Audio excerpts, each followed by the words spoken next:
আসসালামু আলাইকুম প্রিয় শিক্ষার্থীরা। আচ্ছা, রাজশাহী বিশ্ববিদ্যালয়ে আগামীকাল থেকে আমাদের যে প্রাথমিক আবেদন সেটা নিয়ে কিন্তু কথা বলি। ইতিমধ্যে তোমরা জেনে গিয়েছে যে রাজশাহী বিশ্ববিদ্যালয়ে কিন্তু প্রাথমিক আবেদন আগামীকাল থেকে শুরু হচ্ছে না, সেই বিষয়ে কিন্তু কথা বলবো। এর আগে প্রথমেই বলবো চ্যানেলটি সাবস্ক্রাইব করবে। রাজশাহী ইউনিভার্সিটির সকল আপডেট গাইডলাইনমূলক ভিডিও সকল কিছু আমাদের ফ্রি ক্লাসগুলো প্লেলিস্টে পাবে। দেখো, আমি এখনো কিন্তু ভালো মতন এটা মানে ভালো মতন পরিষ্কারও করে নাই, কারণ আমি এখনই আমাদের বেস যে পড়ালাম রাজশাহী ইউনিভার্সিটি গুচ্ছ এবং চট্টগ্রাম বিশ্ববিদ্যালয়ের বেসের ক্লাস করালাম, এর মধ্যে দেখি যে এই অবস্থা আর কি।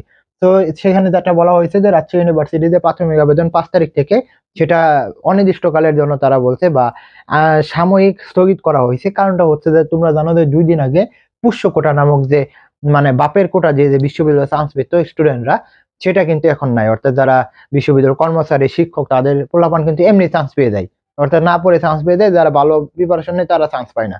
তো সেই জন্য কিন্তু শিক্ষার্থীরা সোচ্চার হয়ে এই পুষ্যকোটা তোমাদের জন্য বাতিল করে দিয়েছে। তোমাদের কিন্তু 185টা সিট বেড়ে গিয়েছে। তো সেই দিকে এইটার জন্য তারা কিন্তু এই রবিবার অর্থাৎ কালকে থেকে ক্লাসে যাবে না। আর তারা যেটা বলছে যে আমি কিন্তু কালকে রাজশাহী বিশ্ববিদ্যালয়ে চলে যাব, কারণ হচ্ছে রাজশাহী বিশ্ববিদ্যালয়ের টিকিট কেটে ফেলছি, কিন্তু দুঃখের বিষয় কালকে থেকে ক্লাস হচ্ছে না। তো এই কর্মবিরতি নিয়েছে জাস্ট পুষ্যকোটা বাতিল হওয়ার কারণে তারা ক্লাস করাবে না। ওকে, সমস্যা নাই। তোমরা মোটামুটি 5 থেকে 10 দিনের মধ্যে তোমাদের এইগুলো সবকিছু সমাধান হয়ে যাবে, ক্লাস শুরু হবে। জাস্ট তোমরা ওয়াইট অ্যান্ড সি। তো সকলকে বলবো চ্যানেলটি সাবস্ক্রাইব করে পাশে থাকবা। আর যাদের স্বপ্ন রাজশাহী ইউনিভার্সিটি গুচ্ছ বা চট্টগ্রাম বিশ্ববিদ্যালয়, তারা আমাদের এখানে ভর্তি হতে পারো। বাংলা, ইংলিশ এবং জিকে পড়তে পারবা, রেকর্ডিং ক্লাস থাকবে, সকল কিছু। আর বাংলা, ইংলিশ এবং জিকে এক্সাম বেশি পড়তে হলেও আমাদের হোয়াটসঅ্যাপে নক দাও, কমেন্ট বক্সে দেখতে পারবা। আর সকলকে বলবো পেজটা ফলো করে দাও। তো আশা করি বোঝাতে পারছি। তোমাদের জন্য শুভকামনা।